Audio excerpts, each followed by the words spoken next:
Let's be brutally honest. If your marriage has become a cold, passionless desert, waiting for rain won't save you. Being patient won't save you. Acting like the perfect, understanding husband certainly won't save you. In fact, that's exactly what's poisoning the well. It kills attraction, slowly, methodically, without a single dramatic argument, until one day, you wake up and you're not her lover anymore. You're not even her friend. You're just a roommate, a familiar piece of furniture in the house you both share. This is the devastating truth that most men actively avoid. They pretend it isn't happening, burying their heads in the sand while their relationship suffocates. But today, I'm not going to let you do that. Today, I'm going to show you exactly how to rebuild your own value from the ground up, reawaken the attraction she once felt, and ignite a fire of genuine desire that burns hotter than ever before. It's time to stop sleepwalking through your own life. Most men are raised on a diet of the same romanticized fantasy, a cinematic lie that sets them up for catastrophic failure in the real world. The script goes something like this: if I love her unconditionally, if I protect her from every hardship, if I provide for her every need and want, she will, in return, love me back with the same burning, relentless passion for the rest of our lives. It sounds beautiful, doesn't it? The problem is, it's a complete fabrication. Here's the cold, hard reality check you desperately need. Comfort is the sworn enemy of desire.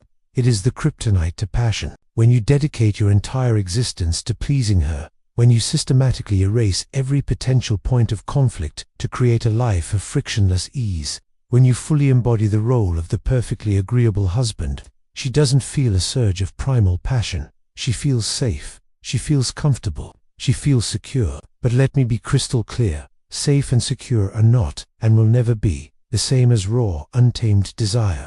The more you cater to her comfort, the more she begins to see you not as the powerful, unpredictable man she craves on a biological level, but as the reliable, predictable man she simply relies on. You become a utility, not a lover.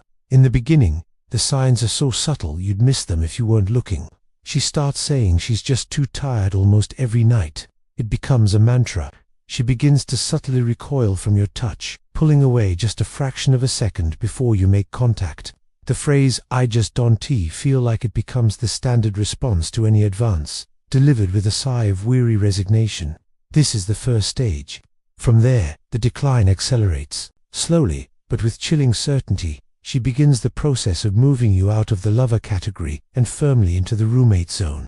You're now the guy who helps with bills and takes out the trash, not the man who makes her heart race.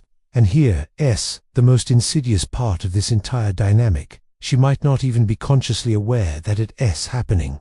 Many women in this situation will genuinely convince themselves that they are still deeply in love, that their connection is as strong as ever. But the actual fire, the primal spark, has been completely extinguished. They construct an elaborate illusion to protect their own sense of stability, an illusion where predictable comfort has replaced genuine intimacy, and a boring, soul-crushing routine has taken the place of spontaneous, electrifying passion. It's a comfortable prison, and neither of you has the key. And in this meticulously constructed illusion, where does that leave you? It leaves you feeling profoundly frustrated, utterly invisible, starving, absolutely desperate for the smallest crumb of affection, the most fleeting sign that she still sees you as a man. So what do? You try to be patient. You tell yourself, this is just a phase, it will pass. You double down on the strategy that's already failing.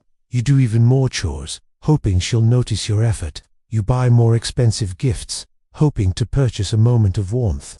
You offer more tolerance for her distance, hoping your understanding will be rewarded. But you're digging your own grave. Every single time you bend to her whims without question, you lose another piece of her respect. Every time you play the nice guy and swallow your own needs, her desire for you dies a little more. This cycle continues until you are no longer her lover, no longer her partner in passion. You've been demoted. You're just the background noise of her life, a constant, unremarkable presence she has learned to tune out completely. So let's get down to the most brutal truth of all. You cannot negotiate your way into desire. It is not a transaction. You cannot beg, plead, or argue your way back into her attraction. It doesn't work that way. Desire is a primal force, and it doesn't respond to logic or reason. Desire doesn't live in the sterile environment of tolerance and compromise. It lives, breathes, and thrives in tension. It is born in polarity, the magnetic push and pull between masculine and feminine energy. It ignites in that mysterious, electric space where she looks at you and sees a powerful, centered man she can't quite predict, can't quite tame. And that kind of powerful presence only emerges when you finally stop chasing her validation and start the hard work of reclaiming your own inherent value, completely independent of her. Your worth is not determined by her mood. It's time you started acting like it. So, what is the first step out of this abyss? What do you actually do? First, and most importantly, you stop waiting for her to magically change, because she won't. The change must begin with you.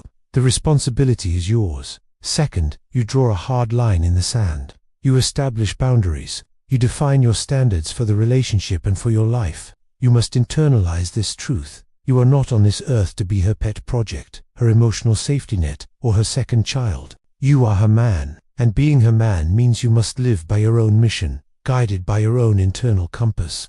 You put purpose back at the very center of your existence, a purpose that is bigger than just making her happy. You start hitting the gym again, forging your body into a vessel of strength and discipline.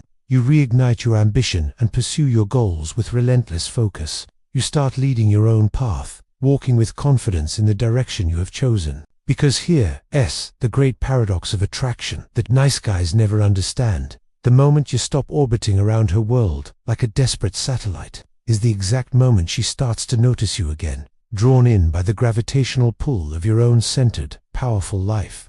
Respect is the very oxygen that desire needs to breathe. Without a foundation of genuine respect, there can be no sustainable passion. It is an absolute prerequisite, and respect is not given freely, it is earned.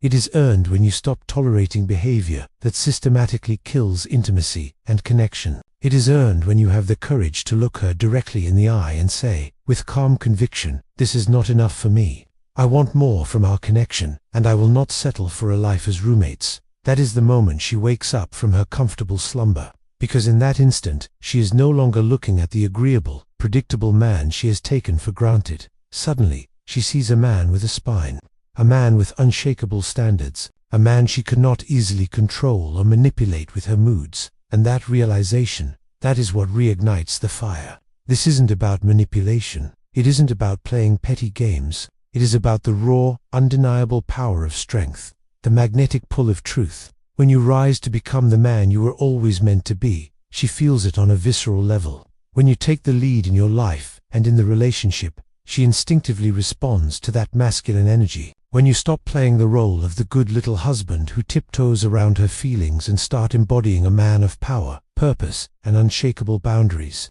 she finally remembers who you are. Not the roommate, not the nice guy, but the man who once had the power to light her up with a single look. The man who made her feel an intoxicating blend of safety and thrill. And here is the promise I make to you. When a man rises into his own power, her desire will inevitably follow. So stop waiting for the perfect moment. Stop begging for scraps of affection. Stop hoping she'd just magically fall back in love with you. It's time to take your place as the powerful, centered man you were meant to be. Because her passion isn't dead. It hasn't vanished forever. It's just dormant, waiting for you to have the courage to wake it up.